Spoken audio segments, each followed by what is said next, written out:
ஒரு பிச்சைக்காரி நிலைமையில இருக்கிற ஒருத்தவங்க திடீர்னு ஒரு நாள் தூங்கி எழுந்துக்கிறாங்க, ஒரு கோடீஸ்வரியா மாறி இருக்காங்க. என்னையா சொல்றன்ற மாதிரி கேக்குறீங்களா? ஆமாங்க, இப்படி ஒரு வித்தியாசமான படத்தை தான் இப்ப நம்ம பார்க்க போறோம். இந்த படத்துடைய பேரு ஜிம்மி. இந்த படம் பெங்காலி படங்க. பயங்கர பண நெருக்கடியில ஒரு 10 ரூபாய் செலவு பண்ணா கூட பார்த்து பார்த்து செலவு பண்ற ஒரு கணவர் மனைவி ஒரு கவர்மெண்ட் எம்ப்ளாயியா இருப்பாங்க. ஒரு நாள் அவங்களுக்கு ஒரு விபரீத புதையல் கிடைக்குது. அது அவங்க ஆபீஸ்ல இருந்து கிடைக்குது. அதுல அவங்க வாழ்க்கை எப்படி எல்லாம் மாறுது, அதுக்கப்புறம் அங்க என்னெல்லாம் நடக்குதுதான் ரொம்ப இன்ட்ரெஸ்டிங்கா இந்த படத்துல பார்க்க போறோம். உங்க டைமை வேஸ்ட் பண்ணாம டக்குன்னு உள்ள கூட்டு போயிடுறேன். இன்னும் லைக் கொடுக்கலனா இன்னும் என்ன பண்ணிக்கிட்டு இருக்கீங்க? ஒரு சின்ன லைக்கை போட்டுட்டு அப்படியே வீடியோக்குள்ள வாங்க. நான் கவின், நீங்க பாக்குறது நம்மளோட பிலிம் பை. படத்தோட ஆரம்பத்திலேயே நம்ம ஹீரோயினை காட்டுறாங்க. அவங்க யார் கூடயோ ஒரு இடத்துல உட்காந்து பேசிட்டு இருக்கிற மாதிரியும் அதை வேற ஒரு நபர் வந்து அங்க வீடியோ எடுக்கிற மாதிரியும் காட்ட கட் பண்ணா இப்ப நம்ம ஹீரோயின் லைலாவை காமிக்கிறாங்க. இவங்க அவங்களோட வீட்டுல அவங்களோட மாமியாரை பார்த்துக்கிட்டோம், தன்னுடைய கணவரை பார்த்துக்கிட்டோம் ஒரு கவர்மெண்ட் எம்ப்ளாயியா தான் இருப்பாங்க. இப்ப காலையில எழுந்து சமையல்லாம் பண்ணி தான் கணவருக்கு சாப்பாடெல்லாம் கட்ட இன்னொரு பக்கம் அவங்க மாமியாருக்கும் தேவையான சாப்பாடெல்லாம் கொடுக்குறாங்க. அப்படி இவங்க வேக வேகமா இப்போ ஆபீஸ்க்கு கிளம்பலைங்க. இவங்க ஒரு பாட்டு கிளாஸ்ல போயிட்டு பாட்டு பாட கத்துப்பாங்க. இவங்க கிட்ட ஒரு ஹார்மோனியம் இருக்கும், அதை கொண்டு போய் அப்படி அங்க பாட்டு கத்துக்கவும் செய்யறாங்க. ஆனா நம்ம ஹீரோயின் கொஞ்சம் கேவலமா தான் பாடுவாங்க. பட் மனசுல பி சுச்சிலான்ற மாதிரி நினைப்பு. இங்க நம்ம ஹீரோயினோட கணவரும் முழிக்கிறாரு. அவர் அங்க எழுந்ததுக்குள்ள பாட்டு கத்துக்கிட்டு ஆபீஸுக்கே கிளம்பிடுறாங்க. இன்னொரு பக்கம் பங்களாதேஷே அங்க பரபரப்பா இருக்கிற மாதிரி காட்டுறாங்க. அப்பதான் கதை பங்களாதேஷ்ல தான் நடக்குதுன்ற மாதிரியும் தெரியுது. என்னன்னா ஊருக்குள்ள எங்க பார்த்தாலும் போராட்டமா, அது இல்லாம நிறைய ஸ்டூடெண்ட்ஸ் வேற போராடுறதுனால பங்களாதேஷ்ல இருக்க போலீஸ்காரங்களாம் வேகமா ஒரு இடத்துக்கு ஓடிக்கிட்டு இருக்க. இந்த போராட்டத்தினால நம்ம ஹீரோயின் வேலை பார்க்குற அந்த கவர்மெண்ட் ஆபீஸுக்கு வரத்துக்கும் கொஞ்சம் டிலே ஆகுது. வர வழியில வேற ஹீரோயின் ஒரு நகை கடைக்கு வராங்க. ஒரு சின்ன கடை தாங்க. அந்த கடையில ஒரு 10,000 ரூபாய் பணத்தை இவங்க கொடுத்து வச்சிருப்பாங்க. மீதி 30,000 ரூபாய் ரெடி பண்ணி சீக்கிரமா கொடுத்து ஒரு சவரத்துல நகை வாங்கி போட்டுன்ற மாதிரி ஹீரோயினுடைய ஆசை இருக்கோங்க. அப்படி அந்த ஒரு சவரத்துல என்ன நகையை வாங்கலாம்னு சொல்லி ஒவ்வொரு நாளும் காலையில வந்து இந்த கம்பல் மூக்குத்தின்னு சொல்லி ஒன்னு ஒன்னா பாத்துட்டு போவாங்க. அந்த கடைக்காரருமே மீதி காசை எப்ப கொடுத்து எப்ப நீ நகையை வாங்குவ, 2 மாசத்துக்கு முன்னாடி நகை வாங்குறதா சொல்லி பணத்தை கொடுத்து என்கிட்ட லாக் பண்ண, இன்னும் மீதி பணத்தை கொடுக்கல, நகை வேற ஏறிக்கிட்டே இருக்கு அப்படின்ற மாதிரிலாம் கத்த, இன்னும் 2 நாள்ல கொடுத்துறேன் அப்படின்ற மாதிரியும் அவங்க வாக்கு கொடுக்குறாங்க. இந்த பரபரப்புல நம்ம ஹீரோயின் ஆபீஸுக்கு கொஞ்சம் லேட்டா வர அவங்க வந்ததும் பக்கத்துல ஒரு 2 பேர் இருப்பாங்க. அந்த 2 பேருமே நம்ம ஹீரோயினை ஒரு மாதிரி குறுகுறுன்னு பாக்குறாங்க. அப்பதான் அவங்க ஆபீஸ்ல அரவிந்த் அப்படின்ற மாதிரி ஒரு பையன் இருப்பாங்க. ரொம்ப நல்ல பையன், ஆபீஸ்ல புதுசா சேர்ந்திருப்பான். முக்கியமா அந்த ஆபீஸ்ல ஹீரோயின் கிட்ட ஒழுங்கா பேசுறதே அந்த ஒரு பையன் மட்டும்தான். இது போக அங்க ஒரு மேனேஜர் இருப்பாரு. எதுக்கு லேட்டா வந்த? ப்ரொடெஸ்ட் நடக்குதுன்னா கொஞ்சம் சீக்கிரமா கிளம்ப வேண்டியதானே, இன்னொரு வாட்டி லேட்டா வந்தனா உனக்கு ஆப்சென்ட் போட்டுருவேன் அப்படின்ற மாதிரி அங்க நம்ம ஹீரோயினை மிரட்டிக்கிட்டு இருக்காரு. இங்க நம்ம ஹீரோயினோட கணவரோட பேரு அசாத். அவரோட கம்பெனிக்கு வராரு. ஆனா அங்க ஒரு சோகம் நடக்குதுங்க. நம்ம ஹீரோயின் கணவருடைய கம்பெனிக்கு அங்க இழுத்து மூடிடுறாங்க. இவருக்கு அங்க என்ன பண்றதுன்னே புரியல. பக்கத்துல இருக்கிறவர்கிட்டையும் இப்படி கம்பெனியை மூடிட்டாங்கன்னா நம்ம வேலைக்கு என்ன பண்றதுன்ற மாதிரி கேட்கும் போதோ எனக்கே என்ன பண்றதுன்னு தெரியல, அவ்வளவுதான் நம்ம குடும்பம் இதுக்கப்புறம் நடுத்தருல நிக்க வேண்டியதுதான் அப்படின்னு சொல்லி கை விரிச்சிட்டு போக, ஹீரோயின் ஒரு ரிஜிஸ்டர் ஆபீஸ்ல தான் வேலை பார்க்கறதுனால அந்த இடத்துல தன்னுடைய நிலத்தை ரிஜிஸ்டர் பண்ணணும், அதுக்கு அப்ரூவலே கொடுக்க மாட்டீங்க அப்படின்னு சொல்லி ஒரு ஏழை வந்து அங்க கண்ணீர் மழுக கேட்டுக்கிட்டு இருக்க. ஆனா அங்க இருக்கிற ஆபீசரோ அதுக்கு நீ 4,000 ரூபாய் கட்டணும்ன்ற மாதிரி கேக்குறாரு. அதையெல்லாம் கவனிக்கிற ஹீரோயினோ அவங்களோட நல்ல குணத்துல அந்த ஏழைக்கு அப்ரூவல் பண்ணியும் விடுறாங்க. எல்லா வேலையும் முடிஞ்சு அவங்க ஆபீஸை விட்டு கிளம்புறதுக்கே லேட் ஆகுதுங்க. அவங்க ஆபீஸ்ல இந்த பழைய ஃபைல் எல்லாம் வைக்கிறதுக்குன்னே ஒரு அறை இருக்கும். அந்த அறையில போயிட்டு பெண்டிங்ல இருக்கிற எல்லா ஃபைலையும் அவங்க அடுக்கிட்டு இருக்க. அப்பதான் அந்த அறைக்குள்ள ஒரு பெட்டி இருக்கிறத ஹீரோயின் கவனிக்கிறாங்க. அந்த பெட்டியை திறந்து பார்த்தா அதுல அவங்களுக்கு நடுங்க வைக்கிற அளவுக்கு ஒரு சம்பவம் இருக்குங்க. அது என்ன அப்படின்றத கொஞ்ச நேரத்துக்கு அப்புறம் சொல்றேன். இப்ப நம்ம ஹீரோயின் அவங்க வீட்டுக்கு வர மாதிரியும் நைட்டு தான் கணவரோட உட்காந்து சாப்பிடுற மாதிரியும் ஹீரோயினோட கணவரும் அவரோட கம்பெனி மூணு விஷயத்தையும் அவருக்கு வேலை போன விஷயத்தையெல்லாம் தான் மனைவியான ஹீரோயின் கிட்ட மறைச்சு தான் இன்னும் வேலைக்கு தான் போய்கிட்டு இருக்கன்ற மாதிரியே காட்டிக்கிறாரு. இது வரைக்கும் இந்த குடும்பம் ஒரு மிடில் கிளாஸ் குடும்பமா வாழ்ந்திருக்கோங்க. ஆனா இப்ப நம்ம ஹீரோக்கு ஏற்பட்ட நிலைமையில ஒரு பைசா கூட அவர்கிட்ட இல்லாம ஒரு பிச்சைக்காரர் நிலைமைக்கு போயிருப்பாரு. அதனால்தான் முன்னாடி அந்த பிச்சைக்காரர் நிலைமையில இருக்கிற ஒரு நபர்ன்ற மாதிரி மென்ஷன் பண்ணிருப்பேன். இப்ப ராத்திரியும் நம்ம ஹீரோயின் லைலாக்கு சுத்தமா தூக்கம் வரலைங்க. அவங்க ஆபீஸ்ல இருக்கும்போது ஒரு பெட்டி பார்த்திருப்பாங்கல்ல, அதையே நினைச்சு பார்த்து சந்தோஷப்பட்டுக்கிட்டு இருக்க. இப்ப மறுபடியும் அடுத்த நாள் காலையில ஆபீஸுக்கு வராங்க. அங்க எல்லாரையுமே நம்ம லைலா கண்காணிக்கிறாங்க. நம்ம ஹீரோயின் லைலா அந்த ஆபீஸ்ல சில பேருக்கு கடன் கொடுத்திருப்பாங்க. அதுல இந்த அரவிந்த்னு ஒருத்தன் புதுசா சேர்ந்திருப்பான் பாத்தீங்களா, அவனும் ஒருத்தங்க 2 மாசத்துக்கு முன்னாடி கடன் வாங்கியிருப்பான். அவங்களுக்கு கொடுக்க வேண்டிய பணத்தை எடுத்து கொடுக்குறான். அப்பதான் இந்த ஆபீஸ்ல ஒரு பாயம்மா இருக்காங்க. அவங்க நம்ம ஹீரோயின் கிட்ட வந்து ஒரு 10,000 ரூபாய் பணம் கிடைக்குமா, என் பையன் பையனுடைய பள்ளிக்கூட ஃபீஸை நான் கட்டணும், கையில வேற கேஷ் இல்ல அப்படின்ற மாதிரி கேட்க ஹீரோயின் கொஞ்சம் யோசிக்கிறாங்க. ஏன்னா அவங்க ஒரு நகை வாங்குறதா ஒரு நகை கடையில ஆல்ரெடி 10,000 ரூபாய் வேற கட்டிருப்பாங்கல்ல. இப்ப இந்த அரவிந்த் கொடுத்த காசை வச்சுதான் அவங்க இந்த பிளானையே போட்டிருப்பாங்க.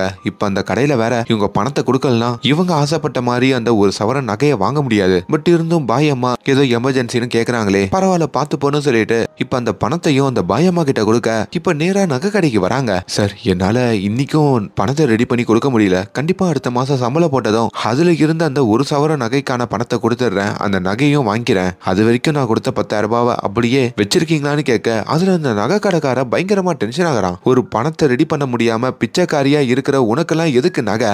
நீ காசு கொடுக்கும் போதோ நகை விலை என்ன, இப்ப அதை விட 1500 ரூபாய் ஏறி இருக்கு. ஒரு நகை வாங்க வக்கில்லனா எதுக்கு இப்படி முன்னாடி காசு கொடுத்து லாக் பண்ணி வச்சு இப்படி பணத்தை கட்ட முடியாம அவமானப்படணும்? இந்தா நீ கொடுத்த 10,000 ரூபாய் நீயே வச்சுக்கோ, உனக்கு நகையே இல்ல ஒண்ணு இல்லைன்ற மாதிரியும் ரொம்ப அசிங்கப்படுத்துறாரு. இதுல ஹீரோயின் பயங்கர கோவப்பட்டு தலகுனிஞ்சு அவங்களோட 10,000 ரூபாய் எடுத்துக்கிட்டோம். அவங்க வீடு திரும்ப இப்போ அதே நகை கடைக்கு வேகமா வர மாதிரியும் அவங்க பஸ்ல இருந்து நிறைய காசு எடுத்து அந்த நெக்லஸ் என்ன விலை, அந்த வளையல் என்ன விலை, இந்த செயின் என்ன விலைன்னு சொல்லி எல்லாத்தையும் அங்க கேக்குறாங்க. அப்படி 10 லட்சம் ரூபாய் வாங்கி அவங்களுக்கு பிடிச்சமான எல்லா நகைகளையும் நம்ம ஹீரோயின் வாங்குறாங்க. இவங்களுக்கு எப்படி இவ்வளவு காசு வந்ததுன்னு கேக்குறீங்களா? அப்பதான் கொஞ்சம் சீன்களுக்கு முன்னாடி நம்ம ஹீரோயின் அவங்க ஆபீஸ்ல இருக்கிற பெட்டியில என்ன பார்த்தாங்கன்ற மாதிரி காட்டுறாங்க. அங்க அந்த பெட்டி முழுக்க பணம் தாங்க இருந்திருக்கும். அந்த பணப்பெட்டியை தான் ஹீரோயின் பார்த்திருப்பாங்க.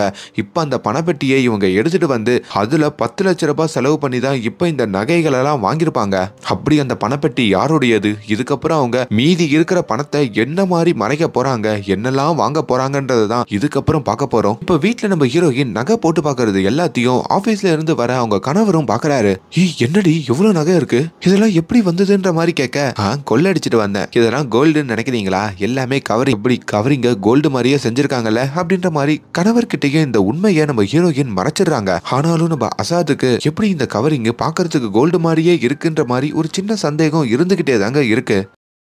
இங்க நம்ம ஹீரோயினுமே ராத்திரி அந்த பெட்டியில இருக்கிற பணத்தை தன்னோட வீட்டுல எங்கன்னா மறைச்சு வைக்கணும்னு நினைக்கிறாங்க. அப்பதான் நம்ம ஹீரோயினுடைய ஹார்மோனியம் அங்க இருக்குங்க. அப்படி அந்த ஹார்மோனியம் பெட்டி உள்ள இந்த எல்லா பணத்தையும் அவங்க மறைச்சு வைக்கிறாங்க. இப்ப ஹீரோயின் ஆபீஸ்ல இருக்கிற ஒரு 3 பேரை காமிக்கிறாங்க. ஆக்சுவலி இந்த 3 பேரோடைய சொந்த பணம் தான் இப்ப நம்ம ஹீரோயின் ஆட்டைய போட்ட பணங்க. அவங்களும் என்னையா பணத்தெல்லாம் சேஃபா வச்சிருக்கீங்களா, எங்க வச்சிருக்கீங்கன்ற மாதிரி கேட்க, நம்ம ஃபைல் எல்லாம் வைப்போம்ல அந்த ரூம்ல தான் ஒரு பெட்டியில போட்டு வச்சிருக்கோம், யாருக்கும் எதுவும் தெரியாது, நமக்கு தேவையான டைம்ல போய் எடுத்துக்கலாம் அப்படின்ற மாதிரி இவங்க 3 பேரும் பேசிக்கிட்டு இருக்க, இப்ப நம்ம லைலா அப்படியே ஆபீஸுக்கு வராங்க. வந்ததும் அந்த பாயம்மா முன்னாடி வந்து நிக்க, ஏமா நேத்து எனக்கு 10,000 ரூபாய் கொடுத்தல, இந்தாமா உன்னோட காசை நீயே வச்சுக்கோ, என் ஸ்காலர்ஷிப்ல பாஸ் ஆயிட்டாமா, அதனால ஃபீஸ் கட்ட வேணான்னு சொல்லிட்டாங்க அப்படின்ற மாதிரி அந்த பணத்தை திருப்பி கொடுக்க, ஆனா ஹீரோயின் அதை வாங்க மறுக்கிறாங்க. உங்க பையன் ஐயனுக்கு இதை ஒரு அன்பளிப்பா நீங்களே கொடுத்துருங்க அப்படின்னு பெருந்தன்மையா அவங்க கிட்ட சொல்லிட்டு போக, என்னடா இது ஒரு 10 ரூபாவை கூட பார்த்து பார்த்து செலவு பண்ற பொண்ணு 10,000 ரூபாய் நம்ம கிட்ட இலவசமா கொடுத்துட்டு போறா அப்படின்னு அந்த பாயம்மாக்கு ஒரு சந்தேகம் வருது. இப்ப ராத்திரி தூங்கும் போதும் ஹீரோயின் இவ்வளவு பணத்தை வச்சுக்கிட்டு என்ன பண்றது, பேசாம ஒரு டூர் போனா எப்படி இருக்கும், இல்ல டிவி வாங்கலாமா,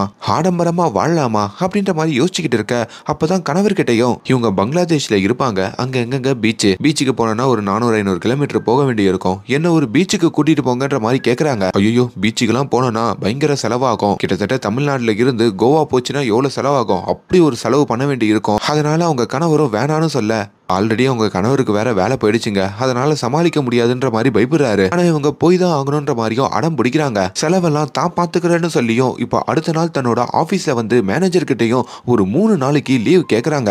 ஏன்னு கேட்டதுக்கு, என்னோட ஹஸ்பண்டோட கம்பெனில என் ஹஸ்பண்ட எம்ப்ளாயி ஆஃப் த மந்த் அப்படின்ற மாதிரி தேர்ந்தெடுத்திருக்காங்க, அதனால என் ஹஸ்பண்ட குடும்பத்தோட 3 நாளைக்கு ஒரு பேக்கேஜ் கொடுத்து பீச்சுக்கு அனுப்பியிருக்காங்க, அதுக்கு நான் போயிட்டு வரணும், தயவு செஞ்சு என்ன அங்க அனுப்புங்கன்ற மாதிரி கேட்க, காஸ் பசார் அப்படின்ற மாதிரி ஒரு இடம் இருக்குங்க, அந்த இடத்துக்கு தான் இவங்க இன்ப சுற்றுலாக்கு கிளம்புறாங்க. இப்ப மேனேஜரும் அங்க ஹீரோயினுக்கு லீவ் கொடுக்க ஹீரோயினுக்கும் பெரிய சந்தோஷம் வருது. உடனே பஸ் புக் பண்ணலான்னு சொல்லி அந்த காஸ் பசார் போறதுக்கான பஸ்ஸை புக் பண்ணலான்னு போக, ஆனா எந்த பஸ்ஸுமே ராத்திரி அவைலபிளா இல்லைங்க. அப்பதான் தான் கூடவே வேலை பார்க்குற அரவிந்த் கிட்ட, டே அரவிந்த், இங்க இருந்து காஸ் பசார் போறதுக்கு எதனா ஃபிளைட் இருக்கும், ஏன் கேக்குறீங்க? இல்ல நான் என் ஹஸ்பண்டோட போலான்னு இருக்கேன், இங்க 2 பேருக்கு டிக்கெட் என்னடா வேலை அப்படின்ற மாதிரி கேட்க, 31,000 ரூபாய் வருது, ரொம்ப எக்ஸ்பென்சிவா இருக்குன்ற மாதிரி அந்த அரவிந்த் சொல்ல, அப்போ உடனே எனக்கு புக் பண்ணு, நான் என் கணவரோட அந்த ஊருக்கு ஃபிளைட்ல போய் இறங்க போறேன்னு சொல்றாங்க. இந்த அரவிந்துக்கும் இது ஒரு பெரிய அதிர்ச்சியா இருக்குங்க. அப்படி அவரும் அந்த டிக்கெட்டை புக் பண்ணி கொடுக்க இப்ப ஹீரோயினும் அவங்க ஹஸ்பண்டுக்கு கால் பண்ணி நம்ம காஸ் பசாருக்கு போக போறோம், உடனே ரெடி ஆகுங்க அப்படின்னு சொல்லி ஆல்ரெடி வேலையே இல்லாம ஒரு பூங்கால வந்து உக்காண்டிருக்க அவங்க கணவரை ரெடியாக சொல்லி இப்ப கணவரை கூப்பிட்டுக்கிட்டு அந்த ஊருக்கும் கிளம்புறாங்க.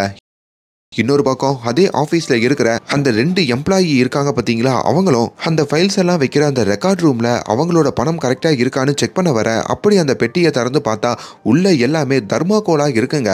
அப்பதான் அவங்களுக்கும் தெரியுது அவங்களோட பணம் திருட்டு போச்சுன்னு சொல்லி. இங்க நம்ம ஹீரோயின் ஊருக்கு கிளம்புறதுக்கு முன்னாடி தன்னுடைய மாமியாரை பாத்துக்கிறதுக்கு ஒரு வேலைக்காரிய போட்டுட்டு போறாங்க. 3 வேலையும் அவங்களுக்கு சாப்பாடு கொடுக்கணும், வீடை கிளீன் பண்ணணும், ஒரு 4 நாளைக்கு மட்டும் இதெல்லாம் பண்ணா போதுன்ற மாதிரியும் சொல்லிட்டு அங்கிருந்து போக இன்னொரு பக்கம் 2 ரவுடி பசங்களை காமிக்கிறாங்க. அந்த 2 ரவுடி பசங்களும் ஹீரோயினுடைய ஆபீஸ்ல வேலை பார்க்குற ஒரு பியூனை போட்டு பயங்கரமா அடிக்கிறாங்க. ஏன்னா அந்த ஆபீஸ்ல இருக்கிற ஒவ்வொரு ரூமையும் பாத்துக்கிறது இந்த பியூன் தான். இந்த 2 ரவுடி பசங்களும் அந்த ஆபீஸ்ல 2 மர்ம நபர்கள் இருப்பாங்கல்ல, அவங்களுடைய அடியாட்களுங்க. பணம் காணாம போன விஷயம் இப்ப இவங்களுக்கும் தெரிஞ்சு இந்த பியூன் மேல சந்தேகப்பட்டு ஒழுங்கு மரியாதையா அந்த பணத்தை எங்க வச்சேன்ற மாதிரி இப்ப இந்த பியூனை போட்டு மிரட்ட, பியூனும் எனக்கு எதுவும் தெரியாதுன்ற மாதிரி அங்க கதற இப்ப அந்த பியூனை மொட்டை மாடியில இருந்து கீழே தள்ளி போட்டு தள்ளவும் இந்த 2 ரவுடிகள் செய்யறாங்க. இப்ப பியூன் போய் சேர்ந்தது அவங்க ஆபீஸ்ல இருக்கிற எல்லாருக்கும் ஒரு பெரிய அதிர்ச்சியா இருக்குங்க. ஆனா இந்த எந்த அதிர்ச்சியும் இல்லாம நம்ம ஹீரோயின் அவங்க கணவரோட அந்த இன்ப சுற்றுலாக்கு வந்திருக்காங்க. அப்படி அவங்க ரொம்ப நாளா பார்க்கணும்னு ஏங்கிட்டு இருந்த பீச்சிலையும் வந்து அவங்க ஆட்டம் போட்டுக்கிட்டு இருக்க இங்க அவங்க கணவரோ மனைவி கேட்ட மாதிரியே பீச்சுக்கு வந்துட்டோம், இதுக்கப்புறம் பயங்கர செலவாகும் போல இருக்கே, இந்த செலவெல்லாம் எப்படி பாக்குறது, இந்த ஊர்ல ரூம் எப்படி போடுறதுன்னு சொல்லி தன்னுடைய ஃப்ரெண்ட்ஸ் கிட்டையும் 1500 ரூபாய்க்குள்ள எதனா ரூம் இருக்குமான்ற மாதிரி கேட்டுக்கிட்டு இருக்காரு. அப்பதான் அந்த இடத்துல ஒரு புரோக்கர் வராருங்க. என்ன உங்களுக்கு ரூம் தானே வேணும் அப்படின்ற மாதிரி கேட்க எப்படிப்பட்ட ரூம் வேணும்ன்ற மாதிரி கேட்கறாங்க. பதிலுக்கு ஹீரோயினும் ஒரு நல்ல ரூமா வேணும், ஸ்விம்மிங் பூல்லாம் இருக்கணும்ன்ற மாதிரி கேட்க அப்போ ஒரே இடம் தான் இருக்குன்னு சொல்லி இவங்கள ஒரு 5 ஸ்டார் ஹோட்டலுக்கு கூட்டிட்டு வந்துடுறாரு. ஹீரோயின் சந்தோஷப்பட்டு அந்த ஹோட்டலுக்குள்ள போக ஆனா ஹீரோ அசாத்துமே பயந்துகிட்டே எவ்வளவு பெரிய ஹோட்டலா, இங்க பில்லை எப்படி கறப்பாங்க, இதை எப்படி நான் கொடுக்கறதுன்ற மாதிரி புலம்பிக்கிட்டே இருக்காரு. அப்பதான் ஹீரோயினும் எங்க ஆபீஸ்ல தான் இந்த ட்ரிப்பை ஏற்பாடு பண்ணிருக்காங்க, நீங்க எவ்வளவு சாப்பிட்டாலும் என்ன பண்ணாலும் அவங்களே பில்லு பே பண்ணுவாங்க, இந்த 3 நாள் நீங்க எவ்வளவு சந்தோஷமான இருக்கலாம் அப்படின்ற மாதிரி சொல்ல இப்பதான் அசாத்துக்கு உசுரே வருதுங்க. இப்ப அந்த பிரம்மாண்டமான ஹோட்டலையும் இவங்க தங்குற அந்த பிரம்மாண்டமான ரூமையும் ஒரு கொண்டாட்டத்தோட இவங்க பார்க்க இப்ப அங்க இருக்கிற ஒரு ஸ்விம்மிங் பூல்ல இவங்க ஜோடியா குளிக்கிறது, முக்கியமா நம்ம ஹீரோயின் அவங்க கணவர் சந்தோஷமா இருக்கிற மாதிரி பாத்துக்கிறதுன்ற மாதிரி அவங்க வாழ்க்கைய வாழ ஆரம்பிக்கிறாங்க. அப்பப்போ நம்ம ஹீரோயின் அவங்க வீட்டுல மாமியாரை பாத்துக்கிறதுக்கு ஒரு வேலைக்காரிய போட்டிருப்பாங்கல்ல, அந்த வேலைக்காரிக்கும் கால் பண்ணி மாமியாரை ஒழுங்கா பாத்துக்கிறியா, அதுக்கப்புறம் என்னோட ரூம்ல யாருமே என்டர் ஆக கூடாது, என் ரூம் எப்பவுமே பூட்டி தான் இருக்கணும், அப்பப்போ என் ரூம் மேலேயும் ஒரு கண்ணு வச்சுக்கோன்ற மாதிரிலாம் கேட்டுக்கிட்டு இருக்க இன்னொரு பக்கம் இந்த 2 ரவுடி பசங்க இப்ப இந்த பாயம்மா வந்து பிடிக்கிறாங்க. அப்படி அந்த பாயம்மா கிட்டையும் ஒழுங்கு மரியாதையா அந்த பணம் எங்க இருக்குன்ற மாதிரி சொல்லிடுன்ற மாதிரி கேட்க அவங்களுக்கும் எந்த பணம் ஏது என்ன விஷயம்னு சொல்லி ஒண்ணுமே புரியலைங்க. இங்க நம்ம ஹீரோயின் ஹனிமூனுக்கு வந்த இடத்துல தான் கணவரோட கொஞ்சம் நெருக்கமா இருக்கிற மாதிரிலாம் காட்ட ஆனா அவங்க கணவர் அங்க டிவி பாத்துக்கிட்டு தாங்க இருக்காரு. டிவி முக்கியமா இல்ல நான் முக்கியமானு சொல்லி அவங்க கணவர் பக்கத்துலயும் நம்ம ஹீரோயின் நெருங்குறாங்க. அவருக்கு வயசாகிறதுனால ஹீரோயின் நினைச்ச மாதிரி ஒரு லவ்வோட ஒன்னா இருக்க முடியல போல. இதுல அவங்க பயங்கரமா அப்செட் ஆகுறாங்க. இப்ப வேகமா அட்லீஸ்ட் பீச்சுக்கு அழிச்சு போயிட்டு வரலாம் வரீங்களான்ற மாதிரி கூப்பிட கட் பண்ணா இன்னொரு பக்கம் இந்த ரவுடிங்க 2 பேரையும் காட்டுறாங்க. அவங்களும் அந்த பாயம்மாவுடைய விரலெல்லாம் அறுத்து அதுல இருக்கிற ரிங்கெல்லாம் அவங்க கையில எடுத்து மாட்டிக்கிட்டு ஒழுங்கு மரியாதையா அந்த ரெக்கார்ட் ரூம்ல இருந்த பணம் எங்க போச்சுன்ற மாதிரி அந்த பாயம்மா கிட்டையும் விசாரிக்க ஆனா அவங்களும் தெரியாதுன்ற மாதிரியே கதறாங்க. இப்ப ஹீரோயினுடைய கணவர் பீச்சுக்கு வராதனால ஹீரோயின் அந்த ஹோட்டல்ல இருக்கிற ரெஸ்டாரண்ட்ல வந்து உக்காந்துகிட்டு இருக்க அப்பதான் அந்த ரெஸ்டாரண்ட்ல போஸ்ன்னு சொல்லி ஒருத்தர் நம்ம ஹீரோயினை வந்து பாக்குறாரு. நீ லைலா தானேன்ற மாதிரி கேட்ட உடனே ஹீரோயினும் பயங்கரமா ஷாக் ஆகுறாங்க. இன்னொரு பக்கம் நம்ம ஹீரோயினுடைய வீட்டுல இருக்கிற வேலைக்காரியும் ஒரு மொட்டையனை லவ் பண்ணுவாங்க. அப்படி ஹீரோயினோட மாமியார் தூங்கினதுக்கு அப்புறம் ஹீரோயினுடைய அறைய இவங்க யூஸ் பண்ணிக்கலாம்னு நினைப்பாங்க. அப்படி அவங்க காதலிக்கிற அந்த மொட்டையனை நம்ம ஹீரோயினுடைய அறைக்கு அவங்க கூப்பிடுறாங்க. அந்த மொட்டையன் வேற யாரும் இல்லைங்க, இந்த 2 ரவுடிங்க பணத்தை தேடிட்டு இருந்தாங்கல்ல அதுல ஒரு ரவுடி தான் இந்த மொட்டையன். அவனுமே வீட்டுக்குள்ள வந்து ஹீரோயினுடைய போட்டோ எல்லாம் பார்த்து இப்ப ஒரு காதலியோடையும் காதலோட இருக்கிற மாதிரி காட்ட இங்க கட் பண்ணா நம்ம ஹீரோயின் போஸ்னு ஒருத்தனை ரெஸ்டாரண்ட்ல பாத்துருப்பாங்கல்ல அது வேற யாரும் இல்லைங்க, அவங்களுடைய முன்னாள் காதலன் தான். அவரை பார்த்ததும் ஹீரோயினுக்கு கண் கலங்கி போகுது. நீ என்ன இந்த பக்கம் வந்திருக்கன்ற மாதிரி ஹீரோயின் கிட்ட அவர் கேட்க என் ஹஸ்பண்டோட வந்திருக்கேன், என் ஹஸ்பண்ட் ஒரு பணக்காரரு, அவரை என்ன இந்த மாதிரி 5 ஸ்டார் ஹோட்டலுக்கு தான் கூட்டிட்டு வருவாரு, ஒரு பிசினஸ் மீட்டிங்காக என்ன கூட்டிட்டு வந்திருக்காருன்ற மாதிரிலாம் சீன் போடுறாங்க. அப்பதான் பாஸ்ட் லைஃபை ஹீரோயின் நினைச்சு பாக்குறாங்க. அப்படி நம்ம லைலா திருமணத்துக்கு முன்னாடி இவரை காதலிக்கிறப்போ இவரை நம்பி ரயில்வே ஸ்டேஷனுக்கு வந்து நின்று இருப்பாங்க. ஆனா இவருமே என்னோட வீட்டுல பிரஷர் பண்றாங்க, வீட்டுல ரொம்ப குடும்ப கஷ்டம், அதனால நாங்க இந்தியாவுக்கு போறோம்னு சொல்லி அவங்க அப்பா அம்மாவோட இந்தியாவுக்கு கிளம்பிருப்பாரு. அதுல ஹீரோயின் வாழ்க்கையே வெறுத்து போய் இப்போ இந்த அசாத்தை திருமணம் பண்ணிக்கிட்டு வாழ்க்கையை வாழ்ந்துட்டு இருக்கிற மாதிரி காட்டுவாங்க. இப்ப அடுத்த நாள் காலையிலயுமே நம்ம ஹீரோயின் புடவையெல்லாம் கட்டி அப்படியே வெளியே கிளம்பத்துக்கு ரெடியாக தன்னோட கணவர் அசாத்தியும் வெளியே போலான்னு கூப்பிடுறாங்க. ஆனா அவர் வர மாதிரி தெரியல. நான் இந்த ரூம்லயே இருந்து என்ஜாய் பண்ண போறேன், நீ வேணா வெளியே போன்னு சொல்லி நம்ம ஹீரோயின் அவர் வெளியே அனுப்புறாரு. அப்படி அந்த எடுத்த 5 ஸ்டார் ஹோட்டல்ல உட்காந்துக்கிட்டு டிவி பாக்குறது, சந்தோஷமா பெட்ல குதிக்கிறதுன்ற மாதிரி அசாத் வாழ்ந்துகிட்டு இருக்க, இங்க தனியா சன்ரைஸ் பார்க்க நம்ம லைலாவும் அப்படியே நடந்து போறாங்க. அப்பதான் அந்த இடத்துக்கு அவங்களுடைய அந்த முன்னாள் காதலன் போஸ் வராரு.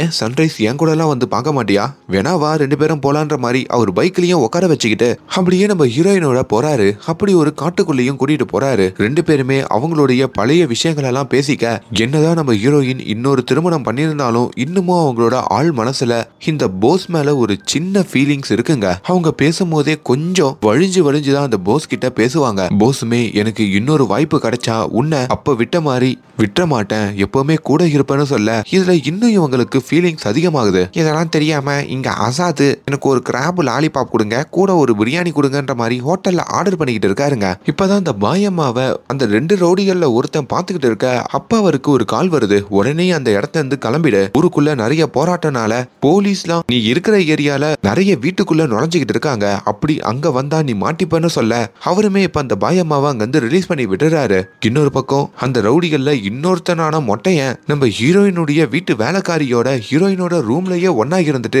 அப்படியே வெளியே வர, அப்பாங்க நம்ம ஹீரோயினுக்கு பாட்டு சொல்லி கொடுக்கிற பாட்டுவாதியார் வராரு. நீங்க எதுக்கு லைலாவோட ரூம்ல இருந்து வரீங்க, நீங்க யாருன்னு கேட்க, இவங்களும் திருன்னு முழிச்சு நான் லைலாவோட வீட்டு வேலைக்காரி, இது என்னுடைய அண்ணன் அப்படின்னு சொல்றாங்க. அப்படியா, லைலா இல்லையான்னு கேட்க, அவங்க ஊருக்கு போயிருக்காங்க, வரத்துக்கு லேட் ஆகும். சரி, லைலாவுடைய ஹார்மோனி பெட்டி இருக்குல்ல, அது எனக்கு தேவைப்படுது, உள்ள இருந்து கொஞ்சம் எடுத்துட்டு வர முடியுமான்னு கேட்க, அதுக்குள்ளதாங்க பணம் இருக்கு. அது தெரியாம இவங்களும் எடுத்துட்டு வரேன்னு சொல்லிட்டு அந்த வேலைக்காரி உள்ள போறாங்க. அப்படி வெளியே எப்படி தூக்கிட்டு வரதுன்னு தெரியாம தரன்னு இழுத்துட்டு வர, ஒரு கடத்துல அந்த மொட்டையனே தூக்கிட்டு போயிட்டு அந்த வாத்தியார் கிட்ட கொடுக்குறாரு.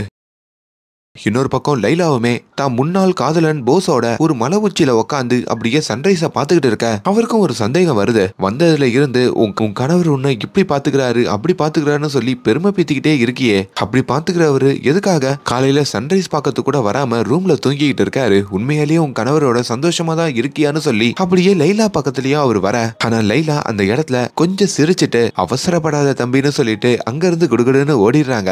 அப்படி சந்தோஷமா தான் முன்னாள் காதலனோட டைம்லாம் ஸ்பெண்ட் பண்ணிட்டு அவரோட பைக்ல போய்கிட்டு இருக்க, இதுல வெளியே தர்பீஸ் சாப்பிடலான்னு வர, ஹீரோயினோட கணவர் இதெல்லாம் பாக்குறாரு. நம்ம பொண்டாட்டி மாதிரியே ஒரு பொண்ணு பைக்ல போய்கிட்டு இருக்கான்ற மாதிரி முழிக்க, பக்கத்துல இருக்க புரோக்கரும் யார் முழிக்காதீங்க அது உங்க பொண்டாட்டி தானு சொல்ல, இவருக்கு மனசெல்லாம் ஒரு மாதிரி ஆகுதுங்க. இன்னொரு பக்கம் இந்த ஹார்மோனி பெட்டியோட அந்த வாத்தியாரும் இந்த ப்ரொட்டஸ்ட் எல்லாம் நடக்குது பாத்தீங்களா, அந்த இடத்துக்கு போயிடுறாரு. அப்படி அங்க போலீஸை எதிர்த்து இந்த ஹார்மோனி பொட்டி வச்சு பாட்டு பாடிக்கிட்டு இருக்க, அப்ப போலீஸ்காரங்களாம் அந்த தடியடி நடத்துறாங்க. அதுக்கு பயந்துகிட்டு அந்த ஹார்மோனி பெட்டியை அந்த ரோட்லயே விட்டு ஓடி வந்துடுறாருங்க. இன்னொரு பக்கம் நம்ம ஹீரோயினும் தான் கணவருடைய ரூமுக்கு போவாங்கன்னு பார்த்தா நேரா தான் காதலிச்ச அந்த போஸோடைய ரூமுக்கு வந்துடுறாங்க. அப்படி போஸோடையும் அவங்க பேசிக்கிட்டு இருக்க, போஸும் ஹீரோயின் பக்கத்துல நெருங்கி வராரு. அப்படி ஹீரோயினா அவரு அடையணும்னு நினைக்கிறாரு. போஸோடைய நோக்கம் தெரிஞ்சோம் அங்க ஹீரோயினுக்கு அதை மறுக்கிறதுக்கு மனசு இல்ல. பட் இருந்தோம் எப்படியோ அவாய்ட் பண்ணிட்டு அங்க இருந்து அவங்க கிளம்பவும் செய்யறாங்க.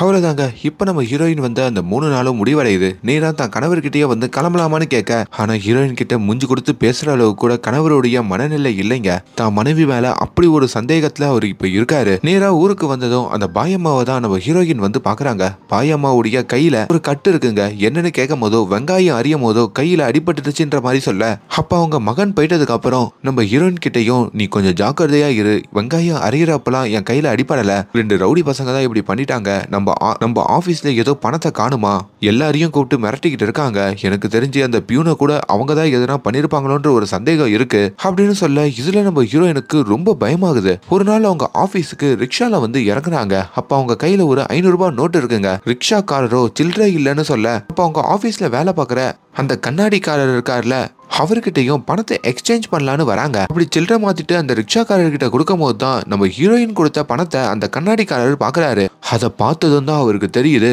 ஆத்தாடி அந்த ரிப்போர்ட் ரூம்ல வச்ச காணாம போன பணத்துல இருந்த ஒரு நோட்டாச்சே இது. அப்ப இவதான் நம்மளுடைய காசெல்லாம் எடுத்திருக்காளான்னு சொல்லி அவரோட பார்ட்னர்கிட்டயும் அந்த தகவலை சொல்ல, இப்ப நம்ம லைலா ஆபீஸ்ல இருக்கும் போதோ அந்த 2 நபர்களும் லைலா கிட்ட வந்து எங்க பணத்தை எங்க வச்சிருக்கன்ற மாதிரி கேக்குறாங்க. லைலாவோ நீங்க என்ன பேசுறீங்கன்னே தெரியல அப்படின்னு சொல்லி அவாய்ட் பண்ணிட்டு அங்க போக, கூடிய விரைவில் தெரிய வரும்ன்ற மாதிரி இவங்க சொல்ல, இப்ப நம்ம ஹீரோயின் அவங்களோட வீட்டுல இருக்கும் போதோ அவங்களுக்கு திடீர்னு கால் வருது. இது அர்ஜென்டா உடனே வரணுமான்னு சொல்லி அவசர அவசரமா கிளம்ப, அப்படி கிளம்பி யாரு தெரியுமா வந்து பாக்குறாங்க, அவங்களோட முன்னாள் காதலன் அந்த போஸை தான் பாக்குறாங்க. அப்படி அந்த போஸ் நம்ம ஹீரோயினை தொட்டு பேசுறது, ஹீரோயினோட எங்கேயோ நடந்து போறதெல்லாம் பின்னாடி ஃபாலோ பண்ணிக்கிட்டு வர நம்ம ஹீரோவான ஹசாத்தும் பாக்குறாரு. என்னடா நம்ம மனைவி இப்படி எல்லாம் நடந்துக்கிறாருன்னு சொல்லி அவருக்கு பெரிய அதிர்ச்சியா இருக்குங்க. ஒரு இடத்துல நம்ம ஹீரோயினும் அவங்க முன்னாள் காதலனும் ஒரு இடத்துல உட்காந்து பேசிக்கிட்டு இருக்க, அதையுமே இந்த போஸ் வீடியோ எடுக்கிற மாதிரி காட்டுறாங்க. இததான் ஓப்பனிங் சீன்லயும் காட்டியிருப்பாங்க. அப்படி அங்க இருந்து நம்ம ஹீரோயின் கொஞ்ச நேரத்திலேயே கிளம்புறாங்க. ஆனாலும் போஸ் அங்க பக்கத்துல இருக்கிற மெடிக்கல் ஷாப்புக்கு வந்து சில பாதுகாப்பா இருக்கிறதுக்கு ஒன்னு வாங்கிட்டு அங்க இருந்து நேரா அவரோட ரூமுக்கு வர, அப்ப போஸ ஃபாலோ பண்ணிக்கிட்டு வர நம்ம அசாத்துமே ஒருவேளை அவன் ரூமுக்கு போறது நம்ம மனைவியோட ஒன்னா இருக்கிறதுக்கா அப்படின்ற ஒரு சந்தேகம் வருதுங்க. அப்படி ஒரு ரூம் வாசல்ல இருந்து அவங்க மனைவிக்கு கால் பண்ணி வெளியே வாடின்ற மாதிரி கூப்பிட, எங்கங்க வர சொல்றீங்க, ஆல்ரெடி நம்ம வீட்டு வாசல்ல தானே இருக்கேன், நீங்க எங்க இருக்கீங்கன்னு கேட்க, அப்பதான் இப்ப போஸோட அறையில இருக்கிறது நம்ம மனைவி இல்ல வேற ஒரு பெண்ணுன்ற மாதிரி இந்த அசாதுக்கு தெரியுது. அசாதும் நிம்மதி பெருமூச்சு விட்டு அங்கிருந்து கிளம்புறாரு. இன்னொரு பக்கம் நம்ம ஹீரோயின் அவங்க ஆபீஸ்க்கு வரப்போ மறுபடியும் ஆபீஸ் கேன்டீன்ல வச்சு அந்த 2 ஊழியர்கள் இன்னொரு ஊழியரோட வந்து ஒரு மேஜிக் பாக்ஸ பத்தி உங்ககிட்ட கேட்கணும், அதை நீ தானே எடுத்த, எங்க வச்சிருக்கன்ற மாதிரி மறுபடியும் கேக்குறாங்க. ரெக்கார்ட் ரூம்ல தான் அது இருந்தது, ரெக்கார்ட் ரூமோடைய சாவி உன் கையில தான் இருக்கு, நீ தான் அடிக்கடி போயிட்டு வருவ, நீ தான் எடுத்திருக்கணும், ஒழுங்கா சொல்லுன்ற மாதிரியும் மறுபடியும் உங்களை பிரஷர் பண்ண, நீ மட்டும் சொல்லனா பல விளைவுகளை நீ அனுபவிக்க வேண்டி இருக்குன்ற மாதிரியும் சொல்றாங்க. இப்ப ராத்திரி நம்ம ஹீரோயின் தூங்கும் போதோ அவங்களுக்கு கெட்ட கெட்ட கனவுலாம் வருதுங்க. அந்த பணத்தோட வச்சு அவங்கள போட்டு தள்ளுற மாதிரிலாம் நினைக்கிறாங்க. கட் பண்ணா இப்ப நம்ம ஹீரோயின் கடத்தப்படுறாங்க, அதுவும் அந்த ரவுடியல்னால. அப்படி கடத்தப்பட்டு ஒரு ரயில்வே ட்ராக்லயும் அவங்கள கட்டி போட்டு, இப்பயாச்சும் ஒழுங்கா சொல்லு, அந்த பணம் உங்ககிட்ட தானே இருக்கு, எங்க இருக்குன்ற மாதிரி கேட்க, அப்பதான் அவங்களும் பணம் என்கிட்ட தான் இருந்தது, ஆனா இப்ப என்கிட்ட பணம் இல்லைன்ற மாதிரியும் அங்க உண்மையை ஒத்துக்க, அப்பதான் நேத்து ராத்திரி நம்ம ஹீரோயின் அந்த ஹார்மோனியில இருக்கிற பணம் பத்திரமா இருக்கான்னு பார்க்க வருவாங்க. ஆனா அங்க ஹார்மோனி பொட்டியே காணாம போயிருக்கிறத பார்த்து பயங்கரமா அதிர்ச்சி ஆவாங்க. இப்ப இந்த விஷயத்த தன்னை போட்டு தள்ள வந்த அந்த 2 ரவுடி பசங்கிட்டையும் சொல்லி, அந்த ஹார்மோனி பொட்டியை மட்டும் நம்ம இப்ப கண்டுபிடிச்சிட்டோம்னா அதுல இருக்கிற பணத்தை சரி பாதியா பிரிச்சுப்போம், என்ன சொல்றீங்கன்ற மாதிரி அவங்க கூடயே ஒரு டீல போடுறாங்க. ஆனா அவங்களுமே அந்த ஹார்மோனி பொட்டி எங்க போச்சுன்ற மாதிரி கேட்க, என் வீட்டுக்கு ஒரு வேலைக்காரி வந்தா, என் மாமியார பாத்துக்கிறேன்னு சொல்லி 3 நாள் அவதான் வீட்டுல இருந்தா, என் ரூம்ல கட்டிலுக்கு அடியில தான் அந்த ஹார்மோனி பெட்டி வச்சிருந்தேன், கண்டிப்பா அவதான் எடுத்திருக்கணும்ன்ற மாதிரியும் ஹீரோயின் சொல்றாங்க. அப்பதான் இந்த ரவுடிகள்ல ஒருத்தனான மொட்டையனுக்கும் தன்னோட காதலி அந்த வேலைக்காரிய தான் ஹீரோயின் சொல்றாங்கன்ற மாதிரி தெரிய வருது. அப்படி ஹீரோயினை கூப்பிட்டுக்கிட்டு தான் காதலிக்கிட்டே வந்து கேட்க, மேடம் அந்த ஹார்மோனி பெட்டியில தான் நீங்க பணத்தை வச்சீங்கன்ற தகவல்லாம் எனக்கு தெரியாது, ஆனா அந்த ஹார்மோனி பெட்டி உங்க வாத்தியார் தான் வந்து வாங்கிட்டு போனாரு, உங்க வாத்தியார போய் பாருங்கன்ற மாதிரி சொல்ல, அண்ட் இன்னொரு பக்கம் ஒரு சிபிஐ அதிகாரி ஜாகிர் கான்னு சொல்லி ஒருத்தர் நம்ம ஹீரோயினுடைய ஆபீஸுக்கு வராரு. இந்த ஆபீஸ்ல பல மர்மமான சம்பவங்கள் நடக்குது. இந்த ஆபீஸோடைய பியூன் இறந்து போயிருக்காரு. அதுக்கப்புறம் இங்க இருக்கிற ஒரு பாயம்மாக்கும் அடிபட்டிருக்கு, அதை பத்தி விசாரிக்கணும்னு சொல்லி எல்லாருக்கிட்டையும் விசாரிக்க ஆரம்பிக்கிறாரு. அப்ப அந்த இடத்துக்கு நம்ம ஹீரோயினும் வர, ஹீரோயினுடைய பேரு லைலான்னு சொல்லி கேட்டு வச்சுக்கிறாரு. இப்ப அந்த சிபிஐ அதிகாரியோட அசிஸ்டன்ட்னு சொல்லி ஒருத்தரை அங்க இன்ட்ரோடியூஸ் பண்ணி வைக்கிறாரு. அது வேற யாரும் இல்லைங்க, இவ்வளவு நேரம் நம்ம ஹீரோயினோட பழகிட்டு இருந்த அவங்க முன்னாள் காதலனான போஸ் தான். இந்த போஸ் வேற யாரும் இல்ல, என்னுடைய தங்கச்சியை கல்யாணம் பண்ணிக்கிட்ட என் தங்கச்சி புருஷன் தான் அப்படின்ற மாதிரி சொல்ல, இது ஹீரோயினுக்கும் பெரிய அதிர்ச்சியா இருக்கு. ஏன்னா போஸ் இப்ப நம்ம ஹீரோயினோட பழகுறப்போ தனக்கு திருமணமே ஆகலன்னு பொய் சொல்லிட்டு தான் பழகிருப்பான். பாவி பொய் சொல்லிட்டார் தான் கூட பழகிருக்குன்ற மாதிரி அப்பதான் ஹீரோயினுக்கும் தெரியுது. அப்படி போஸ் கிட்ட வந்து எதுக்காக இப்படி பண்ணன்ற மாதிரி கேட்கும் போதோ, என் மனைவி மூலயமா நான் நிறைய வன்முறைய சந்திச்சேன், அவ சின்ன சின்ன விஷயத்துக்கு கூட சந்தேகப்பட்டு என்ன தூக்கி போட்டு மிதிச்சா, உங்க அண்ணன் ஒரு பெரிய போஸ்ட்ல இருக்கிறதுனால அவளை எதுவுமே கேட்க முடியல, அப்பதான் என் வாழ்க்கையில உன்னை பார்த்தேன், உன்கிட்ட உண்மையை சொல்லி உன்னை இழக்க கூடாதுன்னு தோணுச்சு, அதனால தான் மறைச்சன்ற மாதிரிலாம் சென்டிமெண்டா பேசுறாரு. ஆனா ஹீரோயின் அங்க இருந்து கோச்சிக்கிட்டு போறாங்க. இன்னொரு பக்கம் இந்த சிபிஐ அதிகாரியோட சேர்ந்து நம்ம போஸும் ஹீரோயினோட ஆபீஸ்ல இருக்கிற ஒவ்வொரு அதிகாரிகள் கிட்டையும் அந்த பியூன் இறந்து போன விஷயத்த பத்தி மும்முரமா விசாரணைய நடத்துறாங்க. ஒரு கட்டத்துல இந்த போஸுமே அந்த ஆபீஸ்ல அரவிந்த்னு ஒருத்தன் இருப்பான் பாத்தீங்களா, அவனை அடிக்கிறது, அவன்கிட்ட மரியாதை இல்லாம நடந்துக்கிறதுன்ற மாதிரி நிறைய விஷயங்கள் விசாரணைன்ற பேர்ல பண்றாரு. கேட்டா தான் ஒரு அதிகாரி கவர்மெண்ட்னால நியமிக்கப்பட்டிருக்கின்ற மாதிரியும் சீன் போடுறாரு. இப்படி இந்த போஸோட நடவடிக்கைகள் கொஞ்சம் கொஞ்சமா மாறுற மாதிரி காட்ட ஒரு நாள் நம்ம ஹீரோயின் அந்த சிபிஐ அதிகாரி விசாரிக்கும் போதோ உங்க ஹஸ்பண்ட் தான் உங்களை அந்த ட்ரிப்புக்கு கூட்டிட்டு போனாருன்ற மாதிரி உங்க மேனேஜர் கிட்ட சொல்லிருக்கீங்க. ஆனா உங்க ஹஸ்பண்டுக்கு வேலை போய் 2 மாசம் ஆகுது. அவரோட கம்பெனியை இழுத்து மூடிட்டாங்க.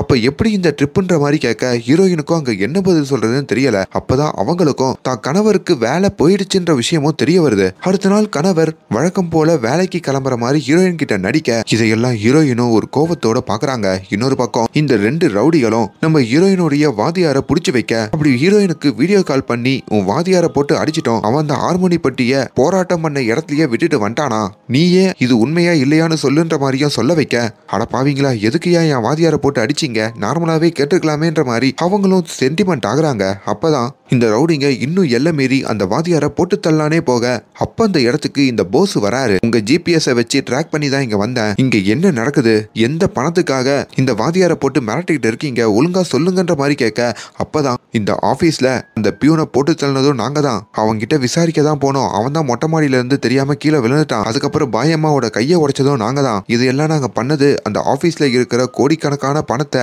ஆட்டைய போடுறதுக்கு தான். இப்ப அந்த பணம் ஹீரோயின் கிட்ட தான் இருக்குன்ற மாதிரி எல்லா உண்மையும் இது வரைக்கும் நடந்த சம்பவம் எல்லாத்தையுமே இப்ப இந்த போஸ் கிட்ட சொல்லிடுறாங்க. இப்ப போஸுக்கும் நம்ம ஹீரோயின் கிட்ட தான் பணம் இருக்கு, அது மூலியமா தான் அவ அந்த காஸ் பசார் ட்ரிப்புலாம் வந்திருக்கான்ற மாதிரியும் கண்டுபிடிச்சிடறாரு. இப்ப ஹீரோயினையும் வந்து இந்த போஸ் மிரட்டுறாரு, என்கிட்ட பணத்தை கொடுத்துடனா உன்னை இந்த கேஸ்ல இருந்து இன்வால்வ் ஆகாம வெளியே கொண்டு வந்துருவேன், இல்லனா உன்னை கைது பண்ண வேண்டி இருக்கும், உன்னை தூக்கி உள்ள போட வேண்டியது இருக்கும், அதுக்காக தான் சொல்றேன் ஒழுங்கா அந்த பணத்தை கொடுத்ததுன்ற மாதிரியும் போஸ் கேட்க ஆனா அவங்க கிட்ட தான் இப்ப அந்த பணம் இல்லையே. இப்ப அந்த ஹார்மோனி பட்டியும் எங்க இருக்குன்ற மாதிரி காட்டுறாங்க. அந்த போராட்டம் நடந்த இடத்துல இருந்து 2 சின்ன பசங்க அந்த ஹார்மோனி பட்டியை தூக்கிட்டு போயிருப்பாங்க.